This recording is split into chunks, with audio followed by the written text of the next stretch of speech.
no he d'entrar, dic, ai, que mira a veure i caure. Vale, vale. I ja ficats, pues així com veus, és l'home que trobo aquesta manera la nova versió no té.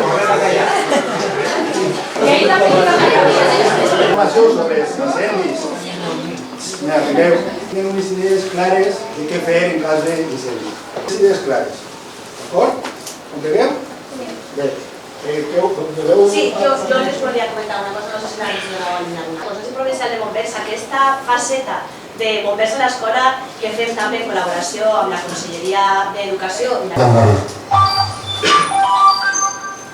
També està ficat l'equip de Bombers, no encenguis la llum, obrir les finestres. Adéu! Adéu!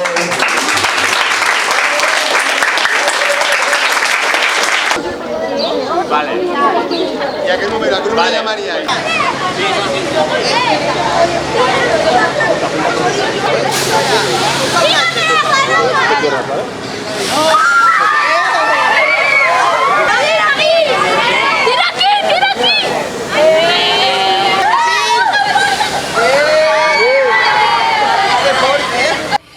Avui, després de 2 anys en els que la pandèmia no ens havia deixat tornar a la normalitat 100%, hem tornat així a Carcaixent, a l'escola, per tal de posar en marxa l'activitat de Bombers a l'escola, que es fa especial il·lusió des del Consorci Provincial de Bombers i a mi com a presidenta, perquè és una manera de poder ensenyar també en les aules, ensenyar als xiquets aquesta activitat que fem en col·laboració amb la Conselleria d'Educació, per tal de que els menuts i menudes de casa aprenguen també com actuar en situacions d'incendis que puguen produir-se en les seues vivendes o també en el mateix centre escolar.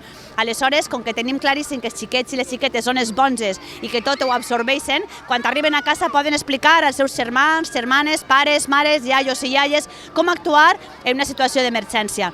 La veritat és que veure com el pati està ple dels xiquets i les xiquetes que han gaudit també de les activitats que hem fet així amb ells des del Consorci Provincial de Bombers, en els bombers que els han deixat també ficar en marxa les mangueres que els ha fet moltíssima il·lusió, estem molt satisfetes i que rode l'activitat de bombers a l'escola, que ens fa molta il·lusió i que feia molta falta.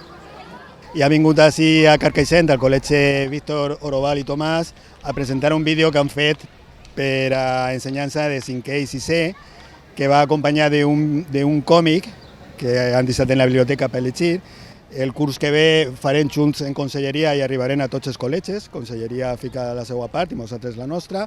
Aleshores, la idea és que mitjançant aquest vídeo i els còmics, els xiquets agafen unes quantes idees necessàries per evitar accidents en el foc, en el gas, si se crema l'oli, diguem que són 3 o 4 consells. També, a banda del vídeo i del còmic, donem una fulla perquè duguen a casa i puguen compartir amb els pares, que es diu el decàleg preincendi, en el que n'hi ha 10 consells a tindre en compte sempre en casa. I bueno, estem molt contents perquè hem trobat la manera d'arribar a tots els col·legis, perquè abans anàvem de col·legi en col·legi un bomber, però clar, no arribàvem, són 550 col·legis.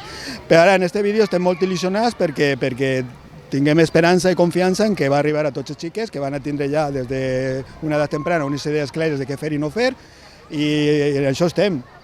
I des de l'Ajuntament estem superagraïts de que s'hagi fet aquesta formació així al poble, al Víctor Oroval, i ressaltem que els xiquets tinguen aquestes recomanacions perquè són xiquets que normalment es queden a soles a casa i estem superagraïts de que puguen tindre aquesta experiència que es farà recordar totes les recomanacions que estan en el vídeo i les tinguem presents i no tinguin un perill.